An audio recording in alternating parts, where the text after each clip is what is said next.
Back now, while one economic bloc is shaken, another one is born.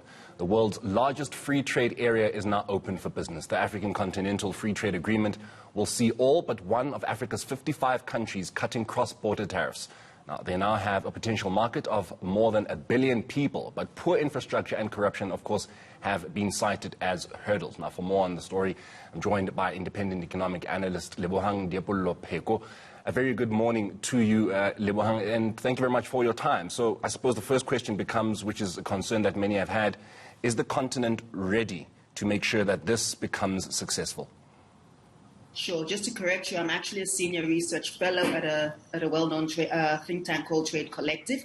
I think in terms of the success of this, remember that this is not a conversation that began a few days ago. It's been actually the acclimatization of many years, almost 3 decades, of different forms of attempts to regionalize and to aggregate African countries' competitive advantage, and I think also to de-link us from this over-dependency on Western markets, European and US, and to a great extent now, of course, Asian, particularly Chinese markets, appreciating that African intercontinental trade only accounts for about 16% of our total trade, as opposed to perhaps the European Union, where it's 68%, and of course the Asia region, where it's about 59%. And as you rightly say, the juxtaposition and the coincidence of Brexit being finalized, whilst the AfCFTA is now being implemented, could not be more stark and more significant for African country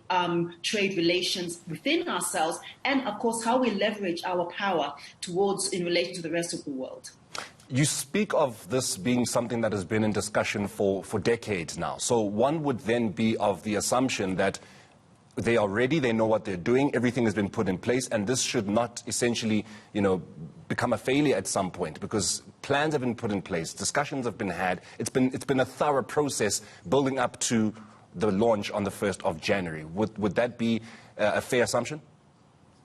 Look, these things take time, Morena. This is the thing that I think we need to be a bit circumspect about. So this very Brexit, this very European Union, which is now imploding slightly, or from which the UK has divorced themselves, did not happen overnight. That was from the time that Charles de Gaulle, the French, the Germans, and the Italians in particular, founded it post 1945, the Second World War, to it becoming a viable institution in the 1960s, to it finally being ratified in the 1990s under the Maastricht Treaty. Took many years, and remember that this is not even a union of people who particularly like each other.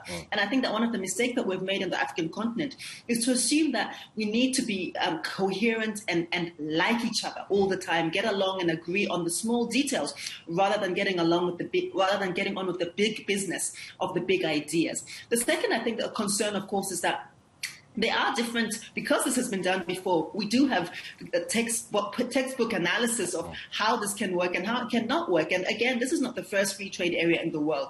And I'd like to point us to, for example, A, the European Union, and B, the NAFTA, which was the North American Free Trade Agreement, which was between Canada, the US, and Mexico. And I say this because, similar to the Africa region, there were very dissimilar cultural, socio-cultural, and of course socio-economic and trade capacities within those. And of course, very different power relations. And one thing to bear in mind is that Mexico, for example, was far worse off since the NAFTA was signed in 1993, I think it was, than afterwards. And I think that it's very important that we don't repeat those sort of asymmetries that happen. I think the lack of success, I wrote about this some years ago, and I think, as I say, this has been a long time coming. The one thing is that we have a lot of wrecks already, Morena, and the viewers. So we already have several regional economic communities which, amongst and within themselves, we have never resolved how they are going to be rationalized. When you also then compound this with the question that many countries, or several countries, are multiple members of different regional economic communities, have maybe 2, 3, even 4, memberships. As I'm speaking now, some countries are members of both COMESA and the SADC and the East African Community. So having not even resolved that basic coherence within the REX, I think that it's very important. It's going to be be very challenging to see how these are going to be, these contradictions are going to be subsumed. Another thing, of course, is that what is actually the ethic of the AfCFTA?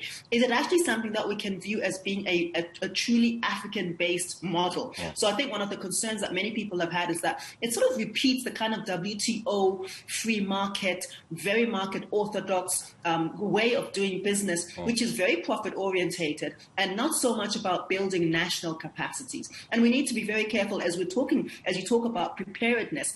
Prepared for what? Is it a preparation to repeat more of the same, or is it really to prepare for a much more indigenous, inward-looking development model, which is truly unique and truly has not been seen and tried before?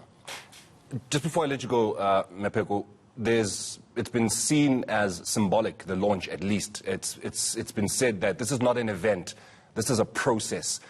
So exactly how long do we think that proper implementation of this agreement is going to essentially come into effect? It's anybody's guess, hey, Morena. So remember that was actually supposed to be to come into place last year, July, 6 months ago, but because of the corona crisis and so forth, which I hope we are now acclimatized to, it is going to be a bit smoother. But notwithstanding the very many concerns that I've mentioned, it could be 6 months, it could be a year. Bear in mind that out of the 54 countries that have agreed to this, signed onto it, only 33 have so far actually ratified that. Yeah. So we still have 20 countries or so that are still straggling. So it remains to be seen.